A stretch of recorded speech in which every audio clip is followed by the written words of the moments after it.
Hello and good morning, everyone. My name is Amin Qadir Sayed. I am the editor for Manufacturing Today magazine. On behalf of ITP Media and Manufacturing Today and also our partner today's event, Markforged, I would like to extend a warm welcome to all of you for today's webinar, How 3D Printing is Disrupting Manufacturing. Just to introduce our company, ITP Media, we are an international company. We're headquartered in Dubai and we publish more than 100 weekly and monthly magazines. And we have a wide portfolio of market-leading digital properties. We also organize more than 100 business and consumer events and conferences globally every year. As you know, this is being done under the Manufacturing Today magazine banner. So Manufacturing Today magazine is actually focuses on people, process and technology for SME and large manufacturing companies. To talk about today's topic, which is 3D printing or additive manufacturing, as you are aware, manufacturing industry is now at the forefront of embracing and implementing new technology, and 3D printing is one of them. This is one of the technology fast catching up in India, and there are a lot of misconceptions, a lot of queries, a lot of information that people are looking for. That's the reason we are organizing this webinar. So to discuss this topic in detail, I would like to welcome all our esteemed panelists who come from varied industries with great level of experience and expertise in their respective fields. So please join me to welcome our first panelist, Mr. Surendra M. Vaidya, who is the Executive Vice President and Business Head at Godrej Aerospace. Mr. Vaidya holds BTech in Meteorology from IIT Powai. He set up the aerospace business for Godrej and Boyce, which is now a trusted supplier of critical component and assemblies for the leading aerospace companies like Boeing, Airbus, Safran, GE, and Rafale, to name a few. Second panelist for today's event is Mr. Vikas Mishra, who is joining shortly. He's the chairman of Rafe MFair Private Limited. Mr.'s company has been developing several patent pending technologies in the area of carbon fiber composites, advanced material, pre-preg technology, and biomedics.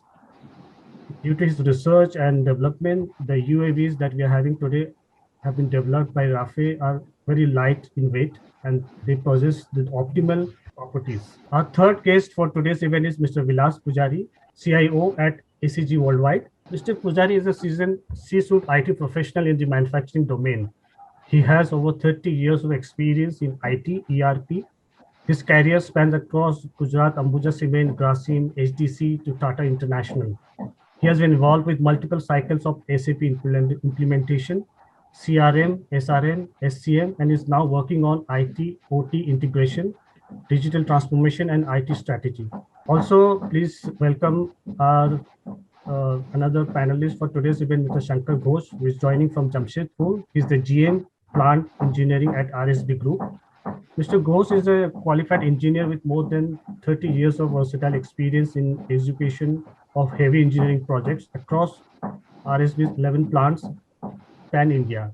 His experience in allied fields includes erection and commissioning of plants, infrastructure projects from start to finish, state-of-the-art latest CNC machines, peripheral procurement and commissioning. He has been implementing Industry 4.0 and other technical things for the company to run their plant smooth. Please also welcome me to join. Please also welcome me to. Please welcome Mr. Anuj Budhi Raja, who is the country manager India, Markforged. He is working with various other companies. Over the last 5 years, he was the regional manager, regional head of managing sales in North for Stratsys. He has over 19 years of experience in driving sustainable growth in manufacturing industries. And from the last 6 years in additive manufacturing, he plays a key role in empowering companies to take advantage of additive manufacturing to break through design, manufacturing, and business barriers. So welcome all of you gentlemen, all our panelists for today's event. We also have to welcome our moderator for today's event, Mr. Neeraj Singh. He's the director at KPMG India. Mr. Singh is a management consultant and who is proficient in new and emerging technology in IoT, Industry 4.0, data analytics. He has a professional career spanning over 19 years and has worked with marquee customers across Asia, Europe, and the US. So he brings along with him point of views of leading global customers across IM, CPG, and retail. He has been working with multiple Fortune 500 companies on digital and technology strategies. Welcome, Mr. Singh. for today's event. So with this, I hand over to the project proceedings of today's event to Mr. Singh, who is the moderator, and he will take this forward. So thank you, Mr. Amin Sayed, and thank you, ITP Media, for this opportunity. Very good morning to all of you. It's my pleasure to be here, interacting with veterans like yourself, and I looked at this opportunity as a good learning experience for myself as well. I mean, this is a very apt topic. I think 3D printing. I think this is while 3D printing has been there, it's not such a new concept that nobody would have heard about it. 3D printing has been there since maybe 1984 when Charles Hull founded it. Basically, founded a process by which 3D, three-dimensional objects can be printed using digital data. So it's not a because this is 2021 and this happened in 1984. So it is still not as new a product, but I think what is happening is what we see with this digital transformation and digital age coming into what do you say force at this point of time. 3D printing fundamentally has a very great impact, and has the potential of the impact for the next few, maybe 10, 20, 30 years, than just those innovations which might happen in, say, producing new products or innovations or in the industrial scheme or whatever. So 3D printing itself has such a great potential to kind of transform the way industry would work, basically bringing innovations, right? And because 3D printing allows users to develop and revise those new products or innovations, quite rapidly, what it does is basically, it reduces the undertaking costs quite significantly, right, as compared to a traditional manufacturing process. And the application of 3D printing is quite really vast. It's no longer just a concept or a model. It has gone into complete manufacturing. It has gone into end user products. It has gone into jigs and fixtures and everything, right? That's where I think it has really gone into. It has started maybe with aerospace, but I think today, I think be it aerospace, be it medical devices, or be it even industrial manufacturing, I think it's there, prevalent everywhere, right? And while I think 3D printing has gradually been becoming accessible, because I think it was not so accessible because of the prices and all of those things. But now I think it's gradually becoming accessible, and that is also fueling innovation across the different diverse range of industries. And hence, I think the process of additive manufacturing is just really disrupting. Is just causing industry disruptions, creating new businesses. Right, you're talking about creating new businesses which were probably stagnant. And getting into basically a complete drastic change, right? Basically, I think some people are talking about 200 to 300% growth in the next maybe few years, maybe 5 years, 10 years. And I think some data points even talk about much higher growth, right? And while this is happening, you can really see the demand, because the demand can be very different. So today, the demand might be there at a certain level where it's coming in from different consumer applications like automotive, aerospace, industrial. But I think the future, this demand can be exponentially very, very high. And with that point, I think I just want to kind of briefly talk about some of the things which we will discover from our panelists as well. That 3D printing really brings in few key advantages, and we will also talk about in our discussion with the panel. One is rapid prototyping, right? You can really very, very inexpensively create certain prototypes very quickly. I think you could not have done that without 3D printing in the past. The lead times drastically get reduced, right? Because you're actually able to produce goods very fast, right? Rapid innovation, right? You could never innovate so rapidly as in the age of 3D printing, right? Rapid manufacturing, just in time. When you talk about just in time, I think this is a real example of just in time. You can design. I mean, there are things which is happening since years, say in the US or whatever. You just put in what you need, and the shoe gets printed at the Nike store, and you go and pick it up. So there's no supply chain there. Everything gone. You have design and you have the product, right? Reducing the product overheads. The concept of mass customization, right? Mass customization is the key. Every consumer wants his or own product, right? This is the classic way to achieve mass customization. Mass production, right? That's another way. While we might say that it doesn't look like, but I think we will see how 3D printing is helping to do that as well, and making everything unique. Making everything unique, can be printed through 3D printers. Now, while these are some of the benefits, but I know the road might not be as smooth as we talk about, and I think there are a few things we will discover as we go along to kind of understand what 3D printing brings us, what is the potential, what we are seeing in India, and how is different companies transforming themselves, or maybe solving their business problems, or solving their customer problems, right? So I would go with my questions now, and I'm very, very happy to see the panelists, very, very leading stalwarts in the industry. And my first question is to Mr. Vaidya, who's from Godrej Aerospace. And aerospace is an industry which always leads the pack, be it in innovation, right? I mean, and for them to bring in strength versus lightweight versus reducing the innovation or the time to market is such a key fundamental, because they're talking about huge amount of money being spent on that. So, sir, I think the question I would have is that if you could probably talk about your, how are you really looking at the aerospace component manufacturing in India, and how are you basically using 3D printing, and how extensively do you think you can really look at 3D printing for manufacturing certain aircraft components, sir? Your view, sir. Good morning, all of you. Good morning, Mr. Niraj, and Morning. thank you for setting the tone for today's discussion very well. I think the aerospace, you all know that it's a very challenging field because of the service conditions, the environment, and the kind of application in which we need to really perform.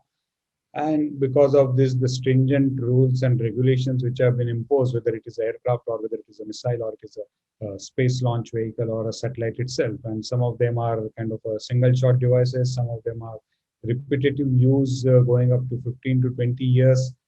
And because of the various technical requirements to make everyone safe, or to make the vehicle or the flying object safe. And as you rightly said, it has to be also a lightweight. So wherever we want strength, the strength has to be provided. Where you don't want strength, or where you are finding that the weight is in excess, normally for land-based systems, we will not be taking away or machining those areas which doesn't require functional use. But in aerospace, we need to take away material which is unwanted, to make it more and more lighter so that it will have better performance. And that really calls for variety of materials. I mean, we don't use the standard run-of-the-mill, but we have exotic titanium and aluminum and nickel-based alloys. Plus, a lot of composite is being used, which demonstrates very high strength and different corrosion properties, impact properties. At the same time, the weight is less. So when such a varying requirements are there, and lack of standards or database of knowledge into various characterization of these materials, and the only way you can test your article, the no ground test is adequate to get you a airworthy certification. You have to actually fly your components successfully, and not once but for repeated times, and then only you actually get the airworthy certification. Now that makes it very complex. And the flip side is that in case of any eventuality, any component or any sub-assembly or the entire mission fails, it is going to have a catastrophic failure only. I mean, it cannot have anything less than losing some of the lives in case there is going to be a catastrophe. So the quality norms are also going to be very, very stringent. And in such case, if you want to be up with the gains, because here it is not only a race of making money, but here it is a race of keeping yourself safe in case you are working in defense, and especially your country. So in such cases, you have to make your own designs. You cannot really aggregate parts from various industries and assemble and make your own vehicle, because then you will be actually departing with your technology. And here everyone wants to safeguard or keep into a very highly regimented area. And as a result, even in the civil aviation till today, you see only Airbus and Boeing. And in the engine side, you have very few like Rolls-Royce, GE, Pratt and Whitney, Safran. Handful of companies only So that means every component, just to give you an idea, in the engine, there are about 30,000 manufactured components. That means it varies from engine to engine. And when such a large number of components are to be designed and manufactured and tested, and you are always running out of time, so technologies like 3D printing or lightweighting are going to be very, very helpful and handful for aerospace engineers to really work up. A typical lead time for manufacturing a component through a machining route by sourcing material, manufacturing it, or by forming or by any other technique is not less than 3 to 6 months. But for a 3D printed part, I'm talking especially for the metallic. I mean, there is a 3D printing you can do in non-metallics also. But for metallic parts, it takes about 6 to 8 days. So from 6 to 8 months, it can be brought down to 6 to 8. Plus, your revisions and changes which are required to be incorporated. I have not seen any aircraft or any engine going through in the first attempt and getting the airworthy certifications unless there are more than 10 to 15 revisions. And we have been working in this area for last 30 years.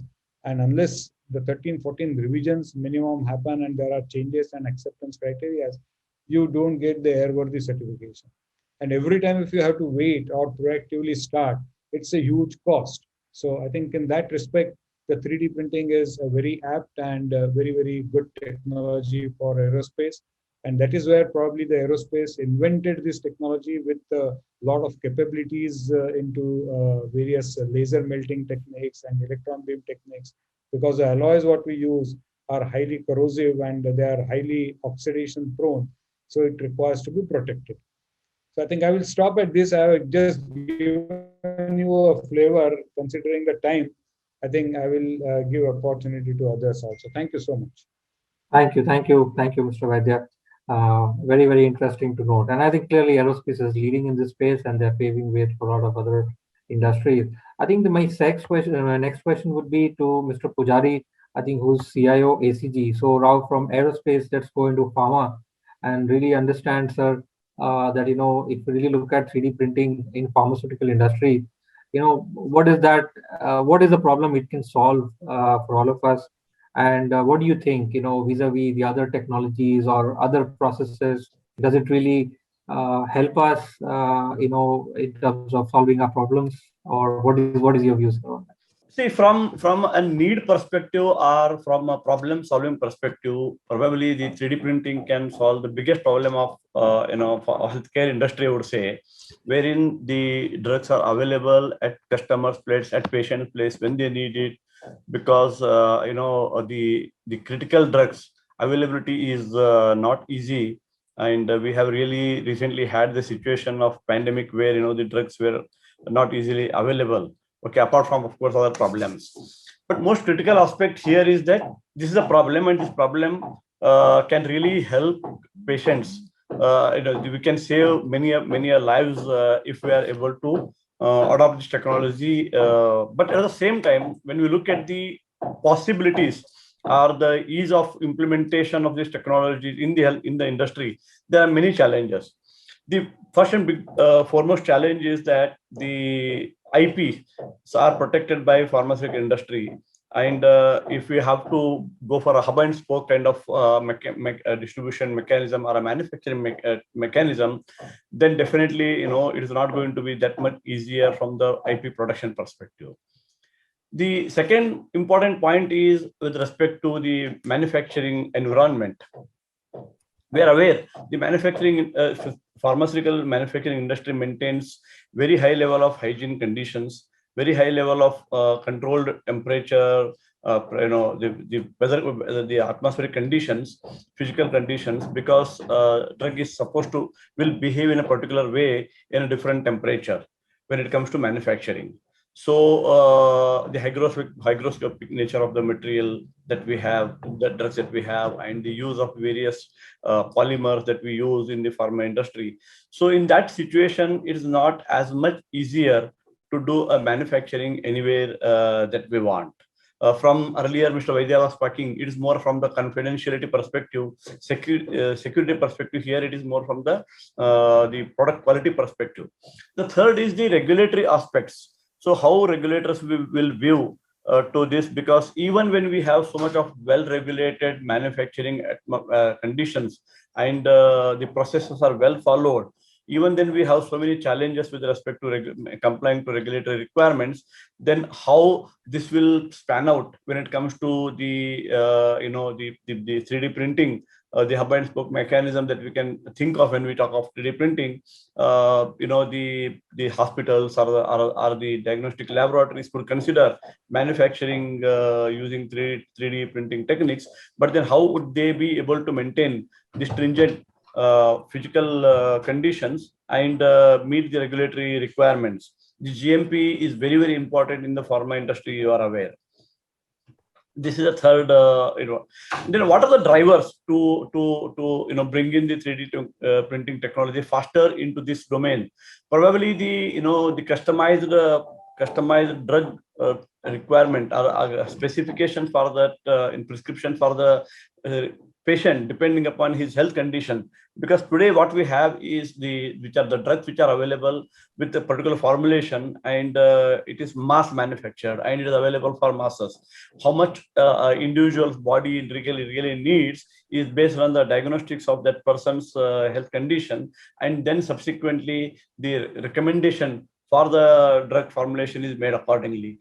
This should be the, in my view, this will be one of the driver for faster adoption of 3D printing in this industry.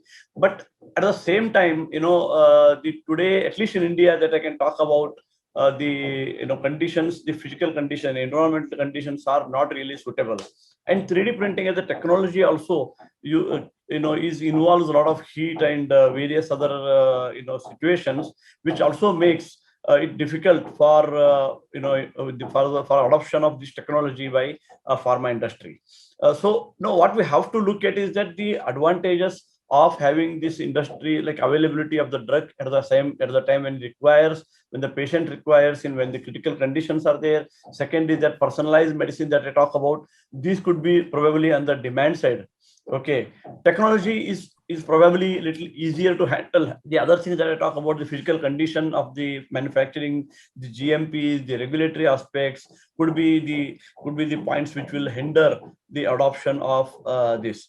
Probably, I think I'm aware of somewhere around 2015 or somewhere some FDA has approved some drug for manufacturing, but we have at least not seen further adoption, serious adoption of this in this industry. We at ACG, of course, I cannot talk about it, but companies like ACG who manufacture machines which are required by the pharma industry, which can consider the miniaturization of these machines and work closely with the 3D printing industries to help in manufacturing, in situ manufacturing, what we call as, for these drugs that are there.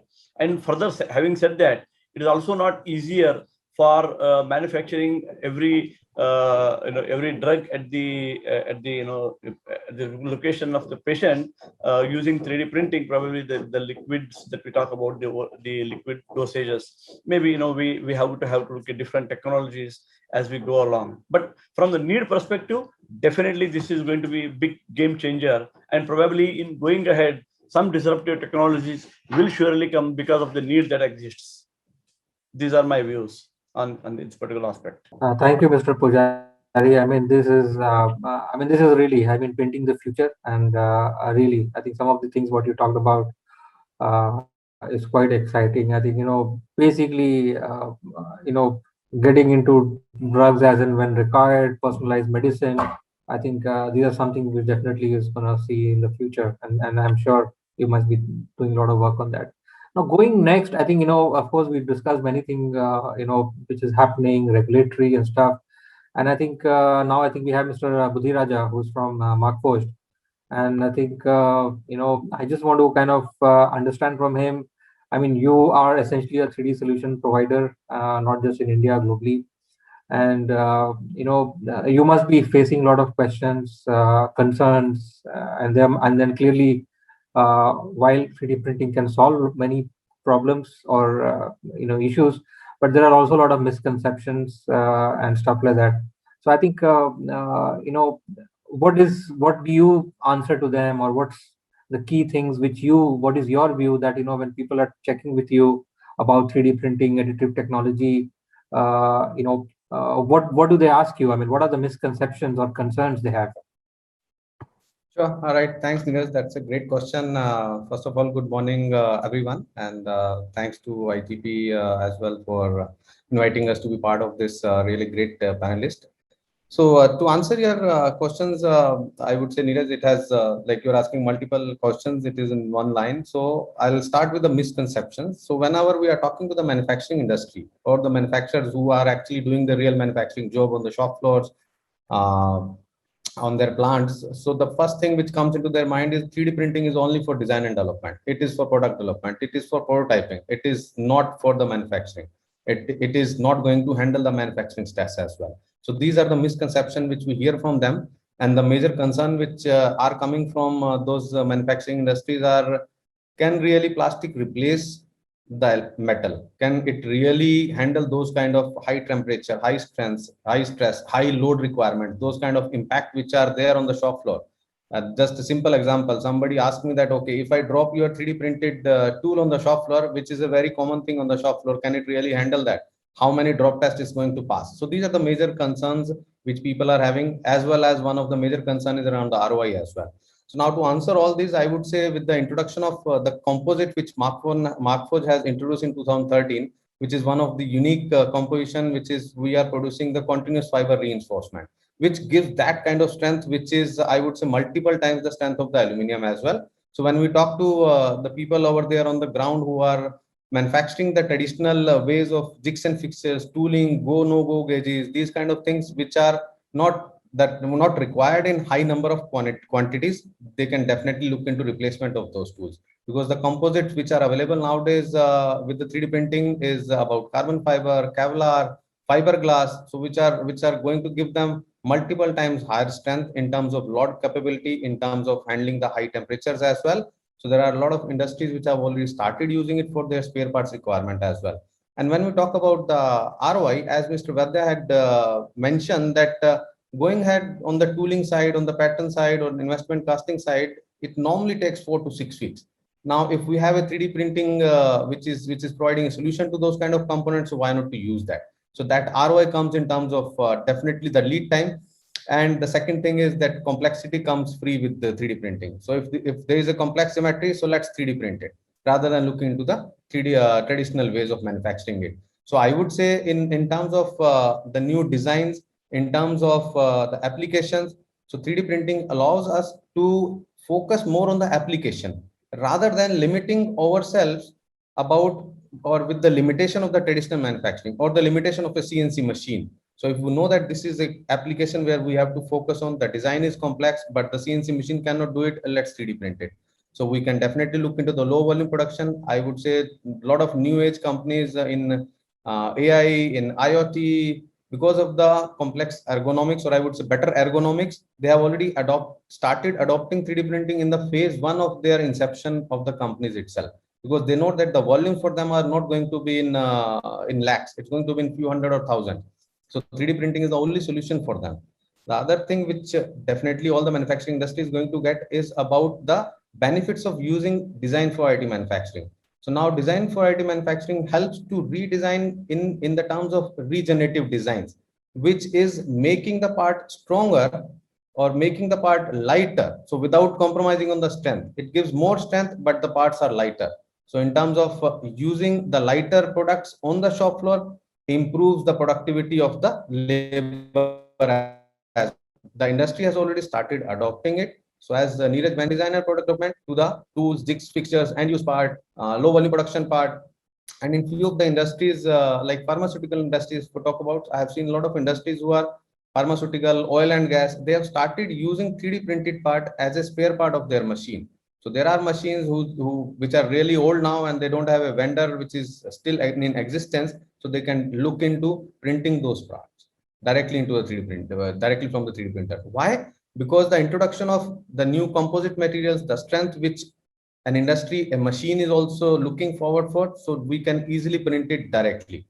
So now we are not limiting ourselves in terms of the supply chain, in terms of the limitation of the traditional manufacturing ways. So we do have a solution which can easily replace all those things and overcome those challenges. With this, I would say, I think I covered most of the part about the misconceptions, concerns, and then applicability of this technology all across different verticals. And it is kind of definitely going to be used in automotive, consumer goods. If you look into the global scenario or in local Indian scenario as well, supply chain has been a really big hit in these challenges time, and everybody wants to have that self-sufficiency. So I've seen people waiting for one part to run their machine, which was not reaching to their plant for next few weeks. So they came to us, they asked that, okay, can you print this part? I want to put it in my machine and then start production. So we help them doing that as well. So nowadays, with the introduction of these stronger materials, I think this adoption is going to go at multiple folds in the next 5 years. That's what we are seeing in the industry, especially in the manufacturing side. Thank you, Mr. Prithviraj. I think hopefully some of these misconceptions get cleared for everybody as we go along. Clearly, I think these are delimiting misconceptions which shouldn't come in anybody's way. I think I also see some questions which we will respond later as we go along. So moving on next, I think we have Mr. Ghosh from RSB Group, and I think sir, you are actually into design and manufacturing of aggregates and systems. Now, what do you think that where do you think 3D printing technology can be applied, and what's your view in terms of the benefits which you potentially see by using 3D printing? Good morning, everyone, and thank you ITP for calling us as a panelist. So actually, automotive industries, we are not using 3D printing at this stage, but there is a scope in our foundry where we can use that 3D printing. So briefly, I am discussing on that. The 3D sand printing process, sand mold components without any pattern or core box equipment. The process essentially makes sand mold without the middleman. To those who have purchased castings for years, this can seem strange. Patterns of supply, patterns and metal casting facilities pack sand around them to make the mold. That is the why the industry works. For the pattern shop, to skip the pattern and the supply the sand mold instead is a change that customers sometimes have to wrap their heads around. However, this change both simplifies casting process and overcomes many previous limitations. 3D printing of sand potentially makes casting both more efficient and more effective at the same time. But there is some limitation with 3D printing because that cost is very high for initially for this molding, 3D printing molding. 3D printing sand method is an option worth exploring when parts are complex. The order is low volume. Reduction of post-processing is desired and concurrent iterations are needed. Because the cost of 3D printed sand is high compared to sand molds and cores produced using soft tooling, simulation is used to engineers getting and chilling strategies for complex casting rather than doing trial and error development. But 3D printing method following steps performs. Scales the solid CAD model for foundry shrink, add required gating and rigging, run solidification on the model design with the gating and rigging, design the 3D printed sand mold, run the STL software, transfer data to the printing machine, give the operator visual of the build box. In short note, we can say we can do complicated casting through 3D printing technology, whereas 8 to 9 different castings can be integrated in a single mold. That is the biggest advantage on this.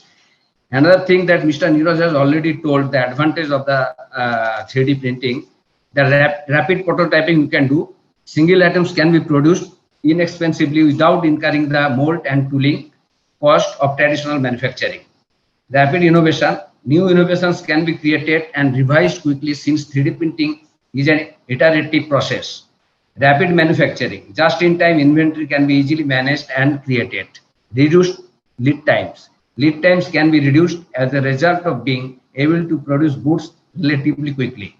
Reduced overhead. Overhead required to invest in inventory and warehouse is reduced since items can be printed as needed. Traditional manufacturing methods typically require larger volumes of inventory to be produced and warehoused at one time. Mass production, unique products that cannot be made using traditional manufacturing methods can be produced for mass production. Mass customization, products can be customized for a single purpose or created in small and economical production runs. So this is the view from my side. Thank you for this insight and inputs here. I think now let me go into very unique, what do you say, understanding now. I think we have Mr. Vikas Mishra from RAFE. Mr. Mishra, I think you are into, making various composite structures for drones and UAVs.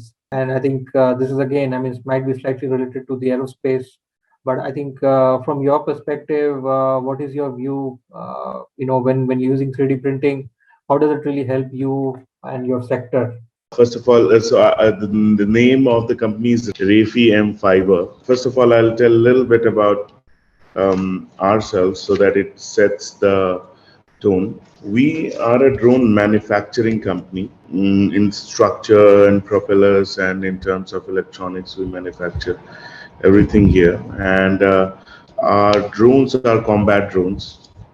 We don't manufacture surveillance or aerial photography. So yes, it's an aerospace industry. There is nothing less in a drone which is there in an aircraft in terms of aerodynamics. I'll tell you, the first equipment I purchased when I started this company in 2016 was a 3D printer from MakerBot. So I graduated from MIT, and there I had a lot of understanding about 3D printers, and I knew that what's going to happen and how the manufacturing industry is going to be affected in a good way by 3D printers.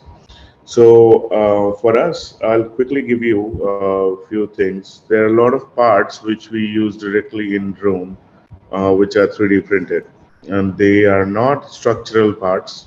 They serve many purpose. Like for example, Anuj was with Stratasys just 2 months back. Now he's with Markforged. We recently got Markforged also. So what happens is inside when we simulate the physics, we understand the requirement of an UAV in terms of aerospace and in terms of physics inside it. And then we design the components accordingly. So now with the fleet of 3D printers I have, I can have ABS, PLA, LTEM, resin-based, SLA-based 3D printers where I have flexible resin. With Markforged, we are having steel and copper. So it gives me an immense ability in terms of designing and making sure that many components of my UAV are being like exactly, and so I can optimize the design, I can optimize the weight. So it gives me ability to design it and then manufacture it. So I agree with most of the panelists that yes, it's definitely creating a good impact in manufacturing business. However, there are some limitations there, which the reason why I'm bringing it out, because we need more innovation in India. So rather than the innovation outside, so 3D printing is a very strong technology. Like as you guys are also aware that I can buy a kit from Amazon and make a 3D printer, which is very simple one. But we need to also think about different materials. Like for example, just today I was having a conference in US with a couple of universities where one of the professor was able to print pancreas using 3D printers. So we need to get into, so this is a good place where we need to have actually innovations in 3D printing in terms of materials and in terms of what we can do. Yeah, that would be my take on this. Thank you, Mr. Mishra. Thank you. Thank you.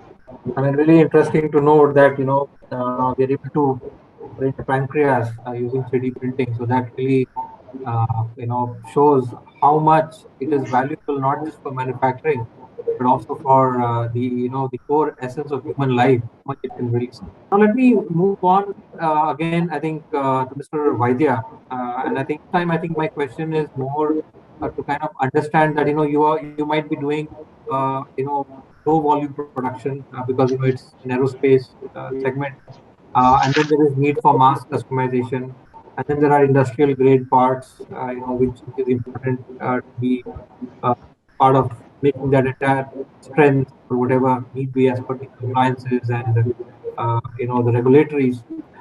So the question is that considering that, what do you see? Where do you think 3D printing checks in those boxes basically?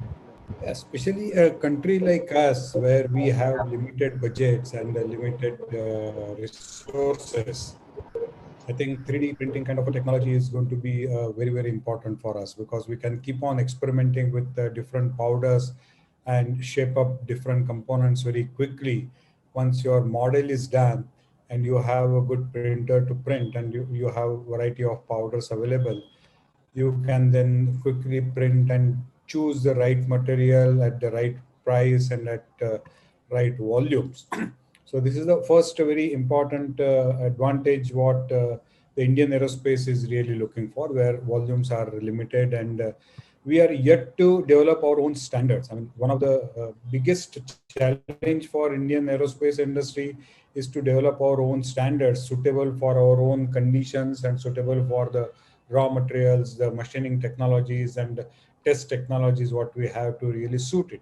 Till then, we will be dependent on all those foreign nationals to give us the concepts and whatever the proven ideas, and that's where we are looking for this, especially the Atmanirbhar, to develop all this right from the grassroots. Rather than developing only the finished part, let us go back, and the researchers also will find it very good to really get this, because for them to do a research, getting different alloys in smaller quantities is always a challenge. They don't get it, and that is where our research also comes into very R&D, the academia and the focused research which is required can be brought in very well using this 3D printing technology. You can really make the test coupon samples of what you want and then test it out your understanding. The third biggest challenge for the industry, which I think India can really get into it, and using our software capabilities, is this particular technology has not yet fully accepted, because there is no standard like ASTM gives how to really accept a plate or a rod or a sheet or a casting or a forging, what you make it, what are the tests you can do it. So I think that evolution of those standards with a lot of simulations, so that you can perfect the standard. And lastly, I will focus on the non-destructive testing.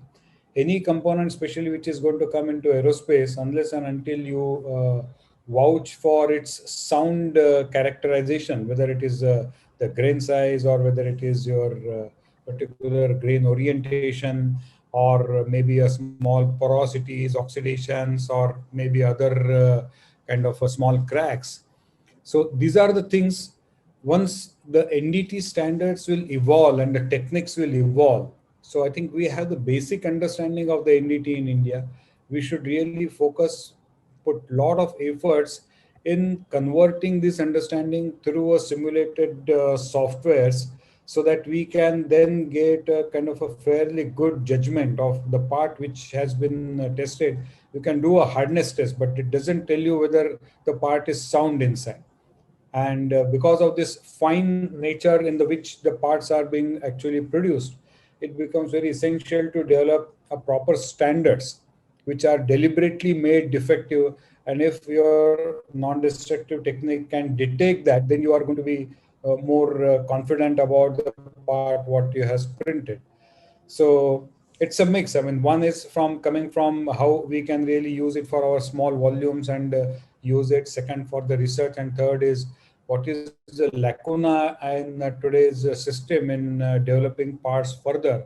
If all three things we can really work upon, and rather than focusing and only assembling the printers and start printing it, I think the fundamental research also has to happen along with it. Yeah, thank you. Okay, now the next one I think is, again, I think Mr. Pujari talked about, I think how I think at times of pandemic, such technologies does help, because you need to scale up and provide the due medicines or whatever needed to be able to help mankind. So I think the question basically is, that, in situations like pandemic or, wherein you need a lot of manufacturing capabilities to scale up at very short time, and there are supply chain disruptions and stuff. So I think 3D printing, of course, kind of eliminates or helps you there. So the question is that, what do you think 3D printing or additive manufacturing, can there be networks? Or how do you see that, if somebody has to ramp up certain productions during pandemic kind of situation, how can it really scale up, basically? My view would be that the way the hospitals have adopted are actually it has happened out of a commercial mindset. Like large hospitals have their own diagnostic labs. They have their own pharma kind of retail or a small shop there. So similar to that, the hospitals could, if they could adopt this, or even the large pharmaceutical chains could consider setting up the manufacturing 3D manufacturing setups in. I think there's some disturbance here in my building. Some work is going on. So if the pharma chain, the pharmaceutical retail chains like Apollo or some name, just some names I'm taking, if they could consider getting up into this kind of contract manufacturing at different locations, and pharma industry then lends this kind of technology and the raw material for manufacturing this could be one model that could be considered.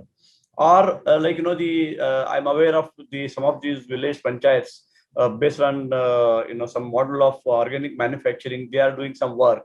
So similar to that, if you could have the large corporations, considering there was a proposal recently, each corporation can have their own oxygen manufacturing facility. So similar to that, if this could be considered as a possibility, so those could be another thing. And also the third could be the hub and spoke. The manufacturing organizations, the pharma companies themselves can set up these at different smaller locations and operate hub and spoke, wherein they have a major ingredient at one place, where they protect IP, and they could manufacture something, and then it comes to the next level, and then it comes to the next actual final level. Like if you could look at the Coca-Cola or such companies who are contract manufacturing many of their products, while they continue to retain their IP. I feel these are three, four models that could be looked at, considering the availability of the drugs at right time to the needy. So but at the same time, the as I told you, the manufacturing conditions and the necessary approvals.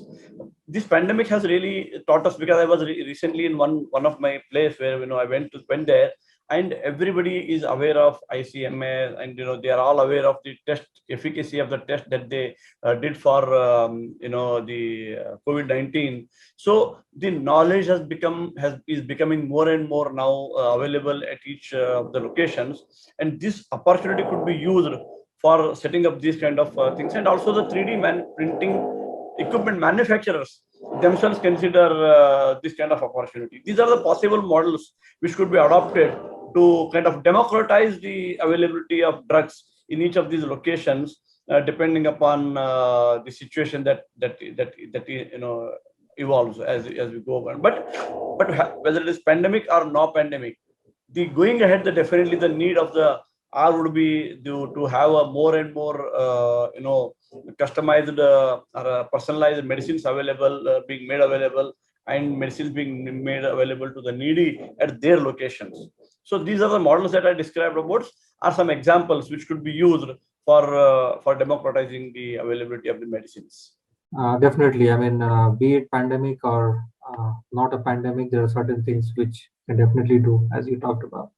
Now, again, going back to Mr. Budhiraja, I think, we all talk about Industry 4.0 and digital and stuff like that.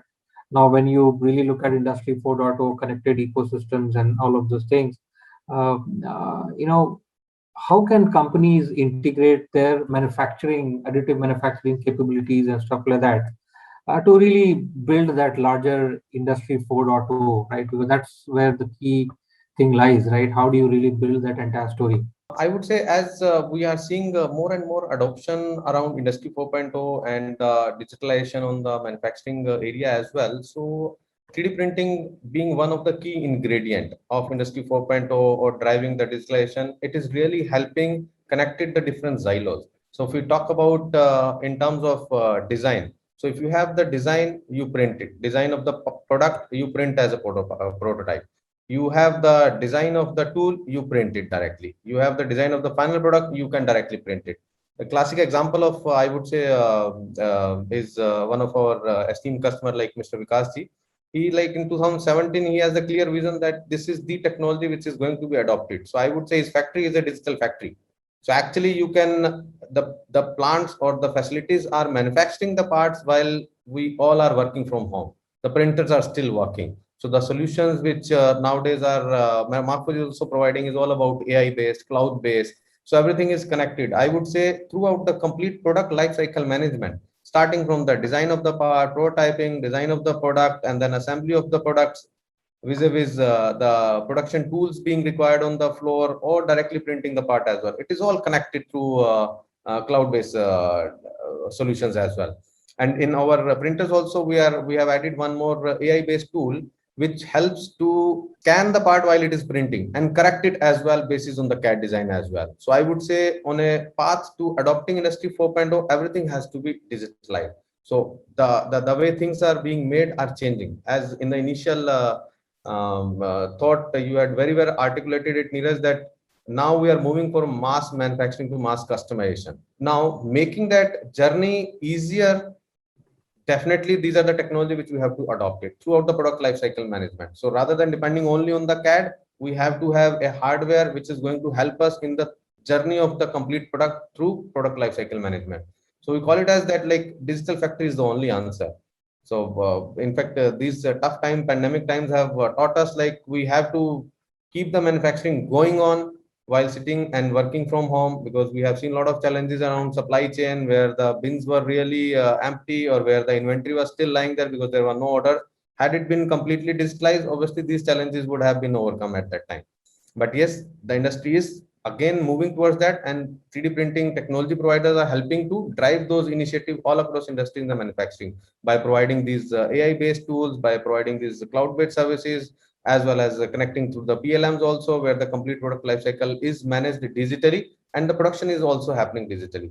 So when we talk about mass customization, yes, it is moving towards 3D printed solutions, where the low volume productions are also being produced by using 3D printer. The tools on the manufacturing floor are also being used and produced digitally, and obviously reducing the product development time, reducing the time to market, and managing the inventory as well digitally, which is definitely helping companies to be more profitable, to be more closer to the customer, or helping their production targets achieve and reaching their products to the customers on time as well. These will be my take on that.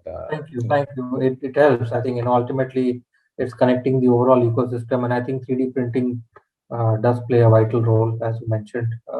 But there are a lot of other things which have to be brought in to be able to create that. So thank you, Mr. Budhiraja, for that. And I think on similar lines, I think my next question is to Mr. Ghosh.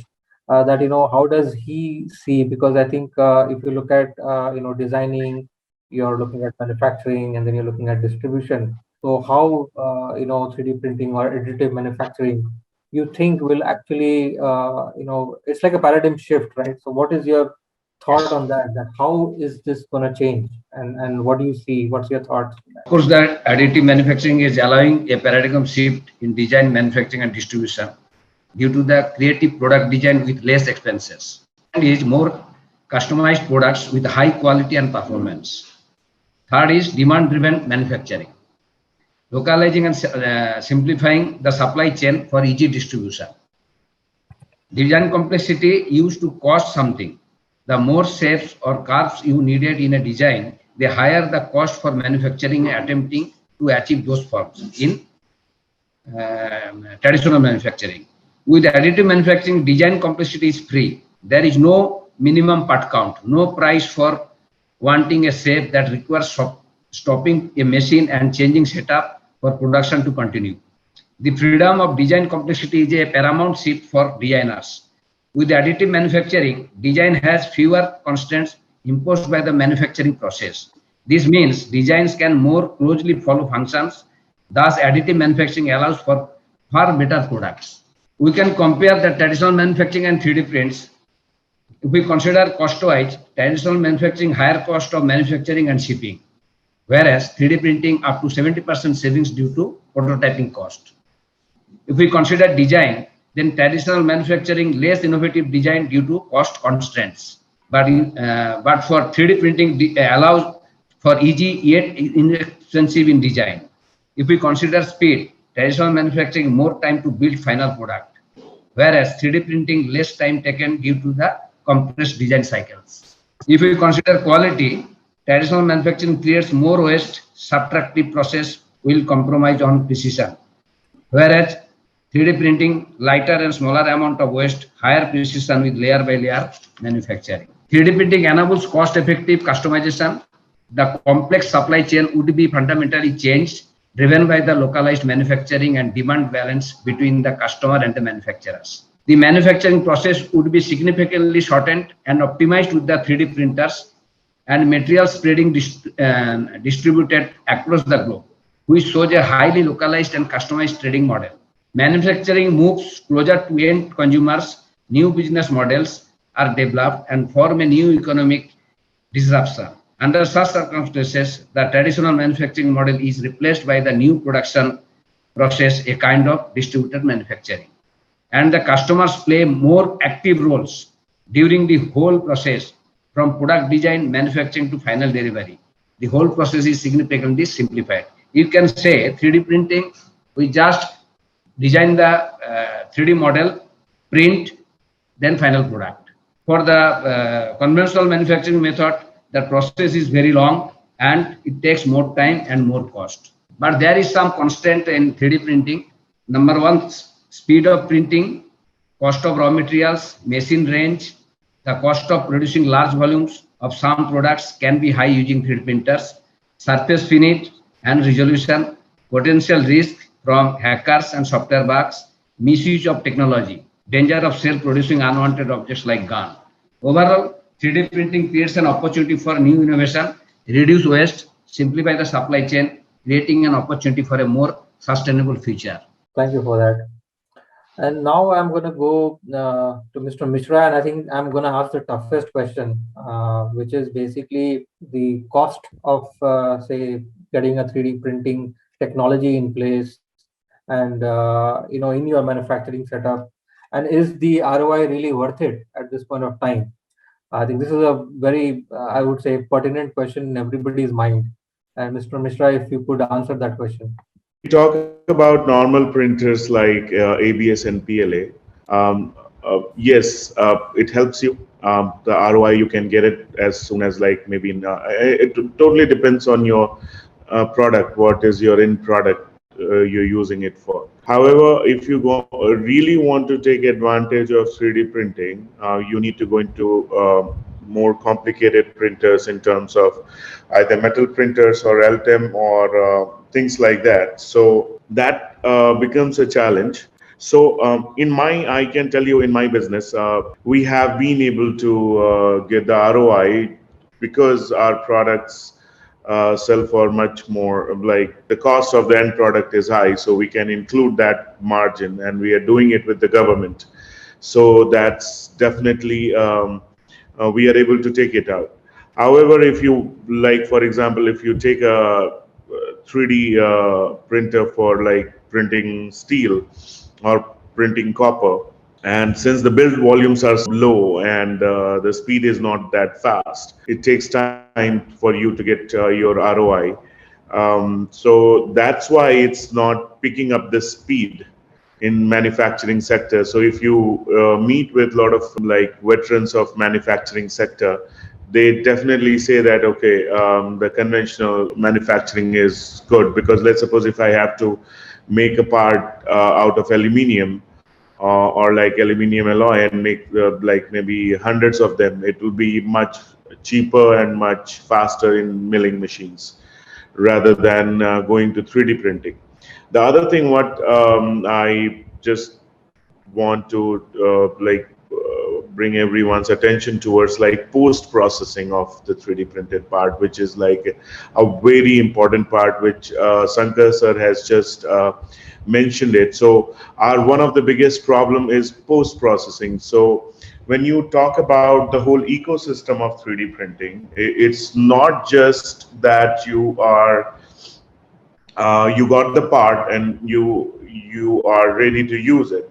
So most of these 3D printing companies need to provide a total solution. If you, as an end use customer, if we want to buy a 3D printer, we need to know that how I need to process it, how I need to take it to the level where I can use it in end product, which also requires an investment and often a lot of confusion, because then and that's also a resistance in many industries. So I have a couple of friends who actually are not in India, but they're not using 3D printing technology because their post processing is something which has not evolved as much as 3D printing has evolved. And then that is a further investment. And startups, so big companies can do that, but for startups, that's like a hidden cost. And you suddenly realize that, oh, I need to buy this. Oh, I need to buy this more. So that creates a huge problem, and that word of mouth goes to everybody. So return on investment is a very subjective question for like, I was just talking to one of my family members. I was like, I'm excited about 3D printing in general. So there is a company in Australia, Brutum. They are doing clay 3D printing, right? So they actually got one 3D printer printed, and they made a really good pottery. But the cost came out to be high. But they painted it so it can go. They can use it, they can sell it, but then again, it will take them huge amount of those parts to sell them to get their ROI. So it's subjective, but if you're in high-tech manufacturing, I'm this year alone, I'm investing more than $4 or $5 million in 3D printers. So if you are in high-tech manufacturing, it definitely gives you an edge over your competitors across the world. So yes, for a high-tech manufacturing, yes. For something which is you want to sell products just out of 3D printer, it might be difficult. So very good. I think we've had a good range of discussions today. I think, and I think we're almost at the end of our panel discussion. Really, I mean, if you look at it, I think when we started, I think we started with Mr. Vaidya, and I think clearly, I think there's a need for new technology, lightweight, components and stuff, and innovation. I think innovations are happening, but then there are challenges because the quality standards are demanding. There are, certain lacks in the standards. Maybe some things are to be developed and stuff like that. But really, I think there is huge adoption. We learned from Mr. Vaidya in the aerospace segment. We learned from Mr. Pujari again very important things like how if you look at a pharma kind of an industry, how personalized medicines and all of those things is coming up, and that's what the customers want. While there could be challenges on the regulatory side, and there could be some adoption issues. But clearly, I think if you really want to implement it, and if you really want to, and I think he gave an example of, the hub and spoke model, wherein, you can, just like Coca-Cola, you can also have your IPs intact, but then you can actually have a complete wider distribution to kind of solve, their manufacturing or contract manufacturing kind of setups in pharma industry to kind of help the larger mankind in terms of providing the relevant medicines on time. We also learned from Mr. Budhiraja. I think he talked about, very important thing that, 3D printing is not just for concept modeling, right? It is for everything. It's concept, it's product, it's development, it's even into jigs and fixtures. And some of these misconceptions he really clarified, to everybody here. And definitely, I think, his view is to be able to kind of build this entire industry 4.0 ecosystem. I think 3D printing does play a good role, and of course brings in that element of innovation on which you can really build your foundations of industry 4.0. And then I think we discussed with Mr. Ghosh. I think he talked about certain good suggestions and inputs. I think especially from his perspective of his thoughts on the sand mold print, design using 3D printing for some sand printing molds and stuff, wherein he could do some rapid prototyping without, I mean, basically eliminating the middleman and then bringing in those new innovations at a lower cost. And I think is also his views that that there is a paradigm shift happening with 3D printing. And I think I take one word from him. He mentioned the freedom of design complexity, because I don't want any complexity. Like for example, I cannot design this or cannot build this because my CNC machine cannot make it. So I think that freedom of design complexity is a very nice way to put it. How the paradigm shift of 3D printing, how paradigm shift is happening using 3D printing, right? And then finally, I think Mr. Mishra, I think he gave in very important insights, and I think a few things. I mean, it's not just about the printing and the technology. Of course, that's the easy part, but it's about the innovation in materials, right? That's the most important thing. And he also gave an example where I think in the US there was a pancreas being 3D printed. So that talks about the potential of not just industry 4.0 or business or whatever, but also what it can do for the mankind, right? And then finally, I think his views on ROI. So clearly, I think ROI is subjective, and I think there are, and I'm sure people are seeing ROI in investments in such kind of technology to solve this people's problem and achieve their business objectives. But I think there were certain elements which he talked about, like for example, if it's a high-tech industry, then of course ROI is possible. Others you will have to really evaluate. But then I think I strongly think that there is ROI. But yes, it's just the way you kind of build it across and you build those different elements of it, how and what and stuff like that. Now clearly, so I think in summary, I think I think this entire panel, I would say, agrees that there is a paradigm shift happening.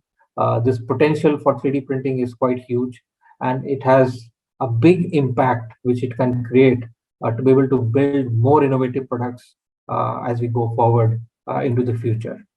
I want to thank ITP Media, Hafiz, Sayed, and all the esteemed panelists here.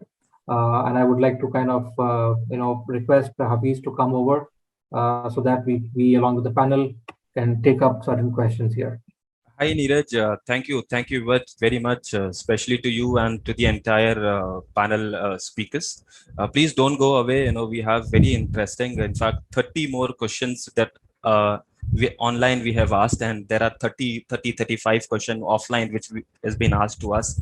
So before that, we have a very quick presentation that we're going to invite Mr. Anthony, who's has a 15 years of experience in engineering and design across a range of industry, including construction and manufacturing. Anthony has an in-depth understanding of how different additive manufacturing technology can be best applied to different applications, as well as how to design for a wide range of additive manufacturing technologies. Anthony, over to you. Where I know we have run out of time, but as soon as possible as you can make it more quickly. No worries. I'll give you a very quick education session on how additive manufacturing is being used on the shop floor right now to do a variety of things: save time, save money, bring products to market faster, safety reasons, all sorts of things. So thank you for the introduction. I'm an applications engineer. I work directly for Markforged in the regions of Australia, India, and New Zealand. I'll get straight into it. I'm going to talk about some applications that have been used on the shop floor, very specific applications. And the first one I'm going to talk about is end-of-arm grippers. So all of these have a reason why they're 3D printed. And the reason why end-of-arm grippers are 3D printed is one, to reduce the cost of production, which means you can have more iterations and have a better designed product at the end. and you save time in this whole process. And secondly, local supply chain agility, means you can, better your NPI and your production volumes. So you can bring your product to market much faster and with less downtime. For this particular one, so I've got a few more points, but I'm going to make it very quick. For this particular one, the nice thing about this design is the internal channels that it has. So there's some suction channels that are required for this part. And rather than have them all on the outside of the machine and with a very complex, messy design, you can streamline that and put them all on the inside of the end of arm tooling. The next one is lifting tools. So what this company has done, so this is Wärtsilä, based in Sweden. They print these lifting tools in-house to gain control of their supply chain and to reduce the weight and increase the durability of this particular tool. So this is actually lifting 1,000 kilograms. So this is made possible with the composite 3D printing with the continuous carbon fiber on the inside. Okay, moving on. So this is another one of our largest customers, Siemens. So basically, Siemens are always producing very complex parts. They're cast parts and they metal 3D print parts. But as it was discussed today, post-processing, can be a challenge both for casted parts and metal 3D printed parts. So you need to print, you need to be able to produce jigs and fixtures to enable that post-processing to be much faster. So Siemens 3D prints their jigs and fixtures, to enable this to become faster. And what they've said as a direct quote is that 3D printing jigs and fixtures has allowed them to become more flexible. They've become, much more faster and more lean. So this enables them, not only to bring products to market faster, but also to experiment because they have more time in which to create more products. Okay, moving on to the next application, inspection fixtures. So with high strength additive manufacturing, it is very easy to make bespoke assembly fixtures. So this is an example of a CMM fixture from J.J. Churchill. So in order for aircraft to fly well, J.J. Churchill meticulously inspects every blade of its jet engine turbine. So trying to do this traditionally, would take a lot of processing involving roughing and refining operations, which lead to slow iteration speeds. To 3D print these increases the speed that you're able to produce these CMM fixtures. And once again, you're able to bring these products to market faster. Welding shanks. So this is an example of printing with copper. As you can see, in this particular example, the weld shank took 10 weeks to create, but with Markforged, it took 1 week. The difficult thing about copper is it's very difficult to machine. People say it's like trying to machine bubblegum. Not only there's a few applications for copper.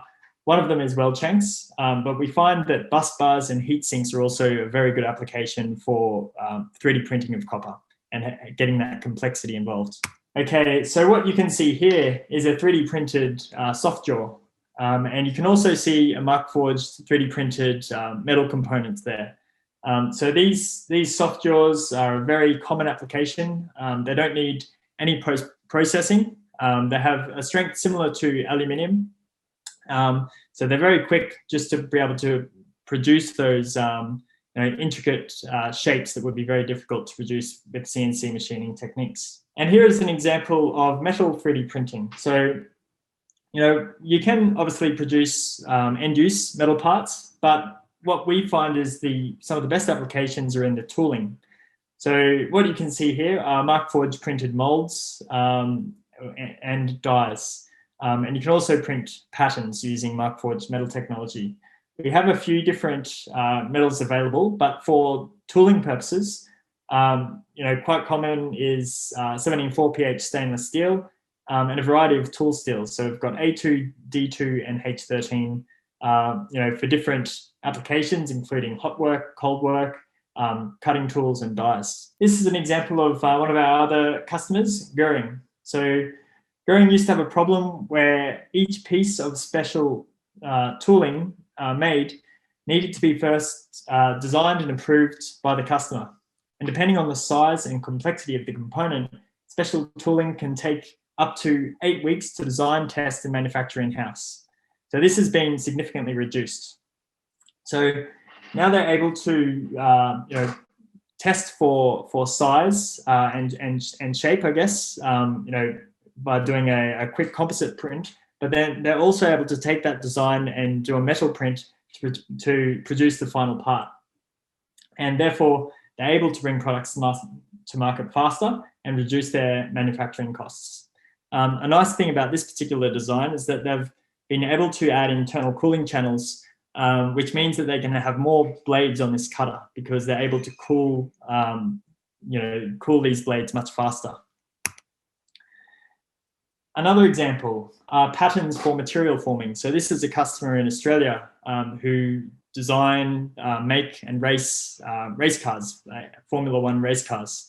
So they print some parts, some end-use parts with our composite technology, but they also use our composite technology to produce patterns in order to produce fiberglass parts more traditionally. So you can see the process here of design, print, vacuum form, and then use that vacuum formed blanking, I guess, to produce that final carbon fiber part. Thermoset molds. So why print one by one if you can just print a mold and then increase your production capabilities through that different process? So what people tend to like using Markforged for molds, for molding applications, one, the surface finish. So we do have a few different variations of surface finish, including 50 microns, and the strength. So once you've created this mold, these last for a very long time. All right, so I'm going to quickly show you a video of another one of our customers, Caldwell Engineering, and how they used 3D printing on the shop floor.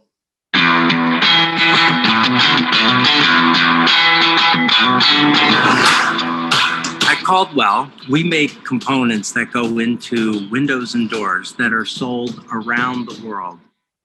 We've used the Markforged printers to make everything from prototype all the way through low volume production pieces, tools, and fixtures to aid in manufacturing for assembly and/or test and measurement. In the past, an engineer would need a part made and I'd have to estimate how long it would take to machine that part. Some of those parts could have 40 hours of machining in them. Today, with the Markforged printers, an engineer will give me a drawing and the first thing that comes to my mind is I want to use the printers. This fixture to machine traditionally would probably cost 5 times as much and take 2 weeks to manufacture. I printed it in a day and they were able to use it that same day. This is a production assembly. This is a prototype assembly using both composite and metal 3D printers. This assembly allows you to tilt your windows in for cleaning. Having the ability to 3D print our own metal components has really improved our development process. The similarities between what we'll print in stainless steel and what we would cast in stainless steel is just incredible. It's something we can get in 2 days in our own lab. The hardware we manufacture is what holds the window together structurally. And if that were to fail, it can mean severe damage to a building and major disruption for someone's life. The strength of the 3D printed parts that we get off the Markforged machines allow us to put those parts through the same set of conditions that we would test a production piece.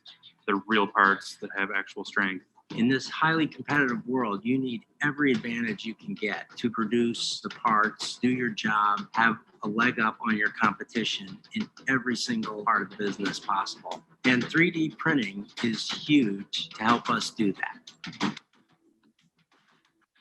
Okay, so moving on. So you've heard about Markforged. You heard me mention the name. That's the company I work for. But who are Markforged? Basically, Markforged are an OEM of 3D printers, 3D printing material and software. So we have the world's largest fleet of industrial 3D printers with over 12,000 printers globally in 73 countries with 10 million plus parts, in industrial environments, performing various functions. Markforged has a fair few key investors, including Microsoft, Siemens, and Porsche as strategic investors. So as I mentioned, we are the OEM of 3D printers, materials, and software. So we have a composite range, as you can see here. We produce carbon fibers, Kevlar, fiberglass, our base material, which is called Onyx, a fire retardant version of Onyx, and Onyx electrostatic discharge. We also have a metal system. So I've got a very short video that talks about our metal.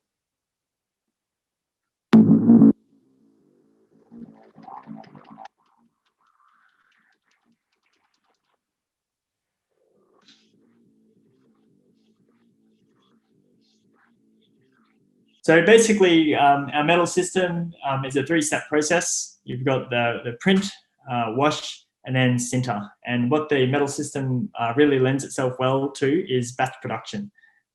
So if you're, I guess, interested in volumes and calculations of volumes, you're more than welcome to reach out to one of our partners, and one of our applications engineers will be able to go through your particular application with you. We'll move on. So that's all it from me, and I'd like to pass it back to our panelists. Thank you very much, Anthony. That was very quick and to the point. If I have to ask you a question, which is Mr. Singh is asking, how to strengthen the material for automobile part business, and same thing I would like to pass on to Anuj, because there was another gentleman who was asking for a tractor industry. How to strengthen the material for automobile part business? So you're asking about the applications in the automotive industry? Automotive industry, yes. Yeah, so there's quite a few. One of them, which is a really nice one, is transfer hangers. A lot of companies, use our 3D printers for lifting tools, as you saw in that case study there. But apart from that, jigs and fixtures, CMM fixtures, end effectors are a very common application for the automotive industry. As you know, cars these days are designed with a lot of curves, and to try and machine the jigs and fixtures that are required for the production of these curves is very difficult. So if you can use 3D printing, as I said before, complexity is free, and it's a much easier way to produce these tools. Yes, I think Anthony has answered it very clearly that in automotive scenario also, definitely applications are much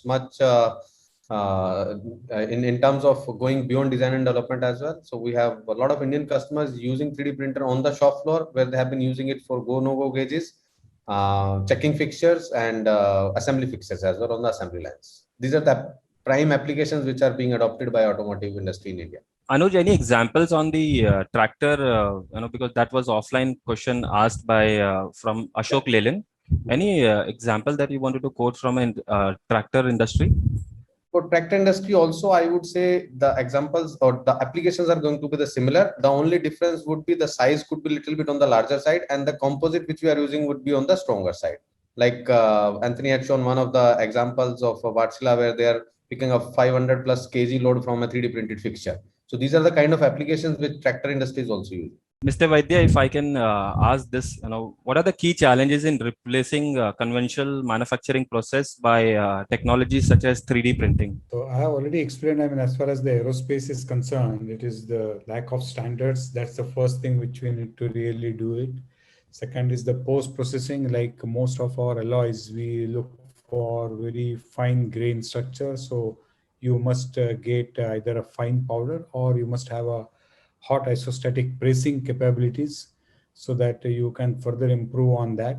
Third is how are you going to really gain advantage of doing the 3D printing? Is it going to be further going to save your weight? Are you going to combine 2 or 3 components to go together? You must have read recently one of the startup in India. They produced the entire cryogenic engine from one single metal piece using 3D printing. Now, instead of making out of hundreds of components, one printed thing is able to give them the entire cryogenic engine, will be planned to use in one of their satellites. So, this kind of innovation, if we can bring it, it will avoid manufacturing more than 30-40 complex shape components to only printing one. So if you are very powerful in modeling, if you can choose different powders or wires which are compatible with each other to achieve different properties in different sections. And then if you are able to machine it down to the required surface finish or the accuracies, I think the 3D printing can really solve problem in many of the short volume industries like space program. I mean, nobody in the world can think of thousands of articles being sent into space like civil aviation or auto industry. Thank you very much, Mr. Vaidya. I think we have already crossed one, and it's overtime. We have a lot of questions from asked from our online as well as the people who have asked us offline. So we will reach out to you, and the expert from Markforged and from 4DS is going to contact and reach out to and share the best answers, which I'm sure you're looking at. I think thank you very much, dear panel members, each one of you, for your insights. The session was very much filled with insight and real life scenarios, which was shared by Anthony and much more. We really appreciate all our panel speakers, Mr. Vaidya, Mr. Pujari, Mr. Shankar Ghosh, Mr. Vikas Mishra, Anuj Budiraja, for your commitment and dedication in sharing insights in the interest of the industry. Additionally, the thought-provoking questions from the audience made the discussion very live. We hope we have learned experience, and each stakeholders of the summit has learned, from our experienced panel members. We're going to again come back on this topic because this is very engaging and lot more to be discussed. Allow us to come back with the next session on this. Till then, thank you very much, and special thanks to Neeraj, not to forget you. Thank you very much. Best of luck and be safe.